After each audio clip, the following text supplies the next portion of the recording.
You're listening to the Build Your Path podcast with host Emma Shirey. Our guest today is Jenn Sproul. Jenn is the president of the Maryland Center for Construction, Education, and Innovation. So Jenn and I have been friends and colleagues for a while now, and I was really excited when she agreed to be my first official guest now that I'm hosting the podcast. I think you'll really love her celebration of the construction industry, how she seeks to uplift all individuals in the built environment, and her journey to get to where she is today. Thank you so much to our sponsor, Harkins Builders. Harkins is an employee-owned general contractor serving clients engaged in the development of commercial, government, and multifamily projects. Serving the Mid-Atlantic, Northeast, and Central Virginia, or Tidewater, and Southeast regions, Harkins is an industry leader in negotiated construction. The company's vision is to be the premier long-term partner for building teams, communities, and relationships. Hi, y'all, and welcome to the Build Your Path podcast. I'm here today with Jenn Sproul of MCCEI. Jenn, could you please introduce yourself a little and tell us about what you do, what's MCCEI, and kind of where you come from? Yeah, so I've been in charge at MCCEI for a little over 2 years now, going on 2.5. And our mission hasn't really changed much since the very beginning of our founding in 2009. Our goal is to increase the number of people working in the built environment, and that is everything from architecture, engineers, construction managers, tradespeople, and any auxiliary roles. But also a fairly new focus of ours is to increase the diversity of those people in those positions as well. So Jenn, you're a woman in construction. What kind of groups or programs are you a part of that sort of elevate women in construction? Absolutely. So I have been a member of the National Association of Women in Construction since about 2010. So just about 13 years now. I have served NEWIC at the local level at the Baltimore chapter since that time, and I've even actually served on the national level on the national board. It has been like a life-changing organization for me in that in an industry that is predominantly men, and in which oftentimes you were one of, maybe not the only woman in the room. It's really great to go into a room where it's all women, all understand where you're coming from, the struggles you had that day at work, even if you aren't in the same type of role.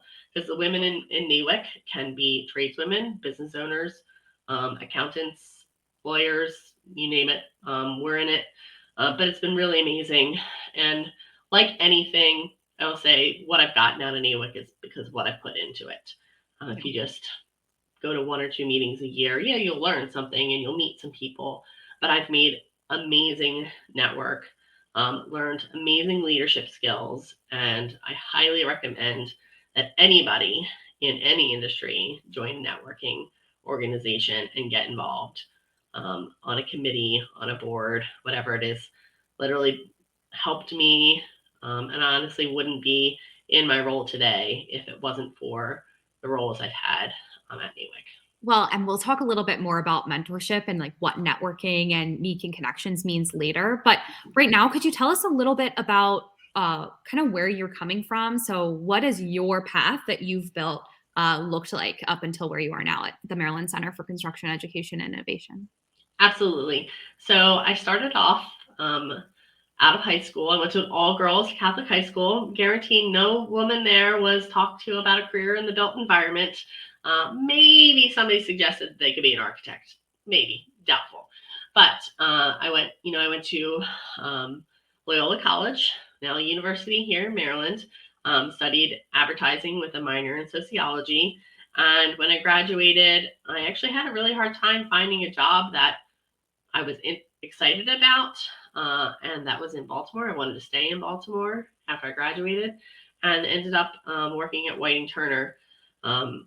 Answered a newspaper ad working for them. So fast forward a few years, I got the opportunity to try out being a project engineer, and then after about half a dozen years of that, I went back into marketing, eventually into a sales position before landing here at MCCEI.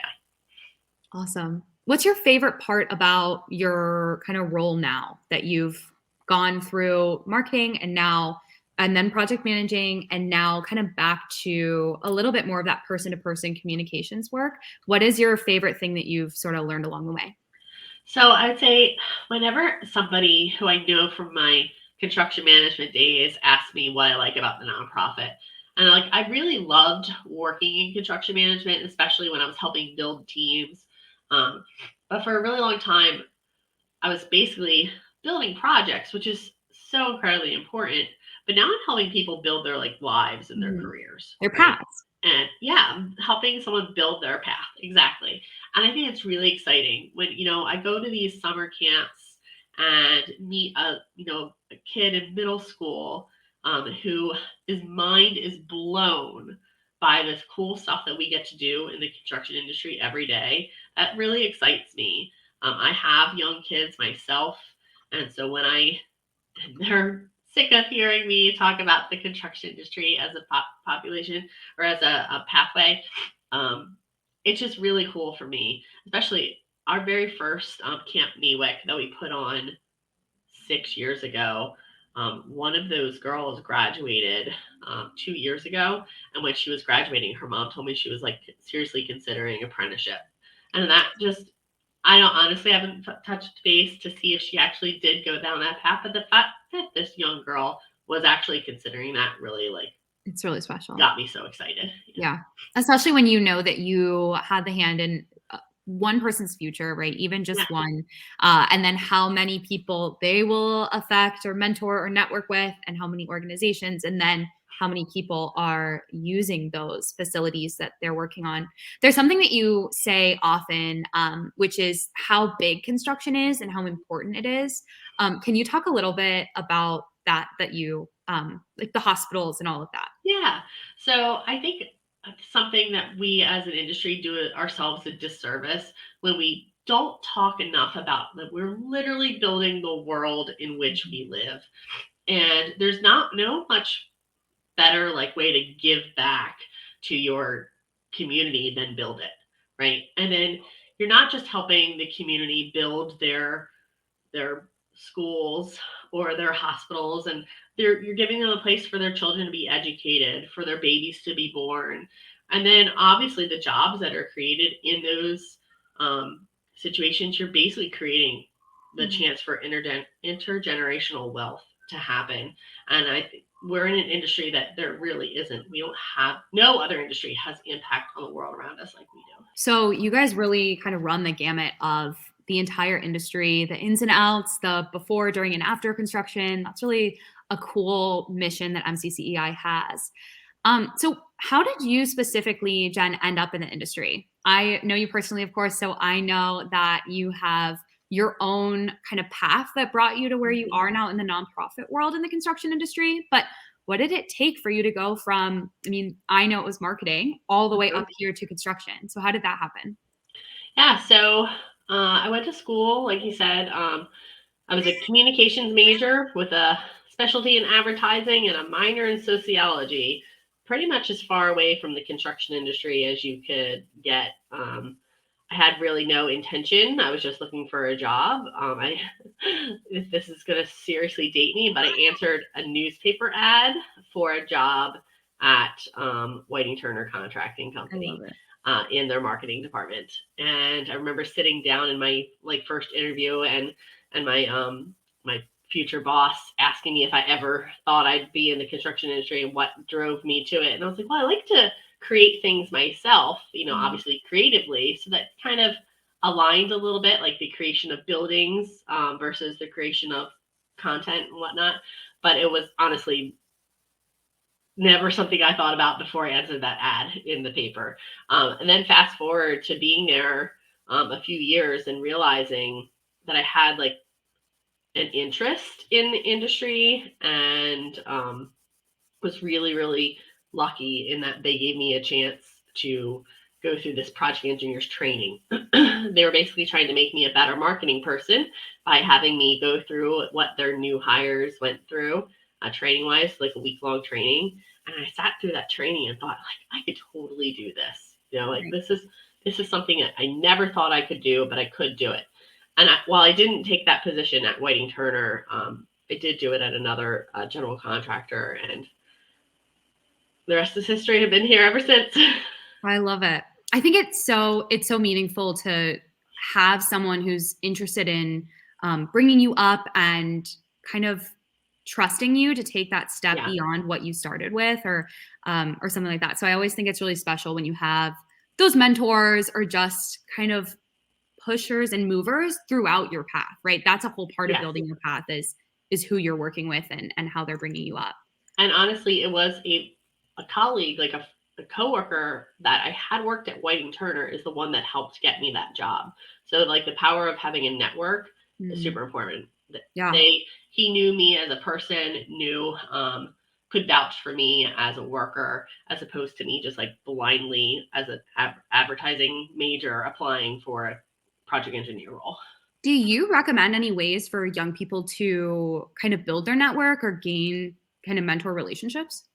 So interestingly, he and I became friends through a social club.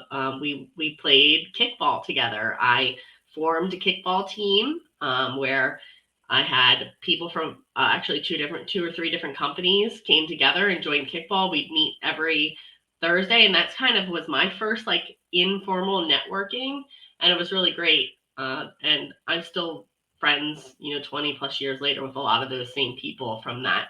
So I don't think you need to think of networking always as in the traditional belonging to an organization, which I do belong to many of them and I highly recommend. But that was a social thing, but me filled with people that worked in the same industry as me. Right. Love that. It's like more than just LinkedIn. And it's more than just kind of going to like one mixer. Yeah, for Absolutely. sure. No, it's the construction industry in every way, shape, and form is 100% built on relationships. And that is the way to not only make your career, but make your projects go more smoothly and whatnot. If you know the person on the other end of the phone when you're trying to negotiate something, anything, it makes it a lot easier. Love that. So Build Your Path, our podcast is all about showcasing the wildly different paths that individuals can take in the industry. So of course, like as a young woman, even before when you were kind of thinking of what do I want to be when I grow up, did you ever see yourself in construction? How is like the access? Oh, sorry. But how is the access to construction as like a viable career path for women especially has changed as you've kind of matured, as you've worked your way through the industry? Absolutely. So like I mentioned, I've been in the industry just over almost 23 years now, which is probably about as long as you've been alive. But even I still would not consider myself like a pioneer in the construction industry. There was for like probably 30 years before that, there were women in construction, but there weren't many. And I would say probably the majority of those, the last 40 plus years, there was just under 10% of the industry included women. And that included women in marketing roles, in accounting roles, in HR, office managers, that kind of stuff. I would say in the last 3 years or so, there's been like an explosion of women in the industry. I think the secret is finally out that the industry is not just like a viable place, but a really exciting and well-paying place for women in the industry too. Because it's a male dominated, populated industry, it pays better than some of the traditional female-led roles. And honestly, it's been really awesome seeing that too, seeing the young women come up and the amazing impacts. There's whole projects being led by women now, which is just amazing. Yeah, super inspirational. So as young people are kind of listening to this podcast, thinking about, well, I majored in communications or advertising or marketing, what kind of advice do you have for young people looking to enter the industry, especially if they have an interest in something like communications or writing? Why is it such a great place to land with this type of personality or interest set? So I think it's, in that industry where people that are interested in communications can still have that people to people connection that we all crave as creatives. And like I said, alluded to earlier, you're helping get something built, regardless if you're managing the social media, taking the finished photography, or helping write proposals and guide presentations. So there's that. There's also a huge need for people with our types of brain, because the industry is laden with engineers who often aren't people oriented, who maybe aren't the best writers, who aren't super creative in that aspect when it comes to graphic design. They may be amazing designers, but graphically they don't know how to put something pen to paper or whatnot. So your expertise will definitely be valued. But I also think there's a way to set yourself apart. And yes, I did take a hiatus from the marketing aspect, and I spent about 6 or 8 years doing project management. You don't have to go that far of a route to make yourself a valuable person. You can take a couple classes online, go to your local community college, learn how to read blueprints, understand the contracting methods, or simply just go and visit a job site when you get the opportunity. I had a coworker at my last job where she would literally just go park herself in a project trailer for a week and just work there, just to get to know the people there better, more, but also understand the process and just kind of learn through osmosis of being surrounded by people. And I think the project teams get excited about sharing what they're doing and kind of being a mentor to someone, but also you're proving your value. You definitely want to be able to be in those strategic making sessions as your career grows. And in marketing and business development, you spend a lot of time helping the project executives and whatnot form a team, and then you have to sell that team. So if you know those person's skill sets and why they are amazing for XYZ goals on that project, because you got to know them as a person, you know their resume, and then you also know the job requirements, that helps make you super invaluable. And I think that's something that maybe engineers aren't good at, as getting to know a person for who they are and their strengths. Right. Well, in the construction industry is this whole world, right? So we need all types of brains, all types of interests, studies, whether that was in college or just your interests in high school or beyond. So there's definitely room, and we argue this all the time at MCCEI, right? There's so much room for all types of people.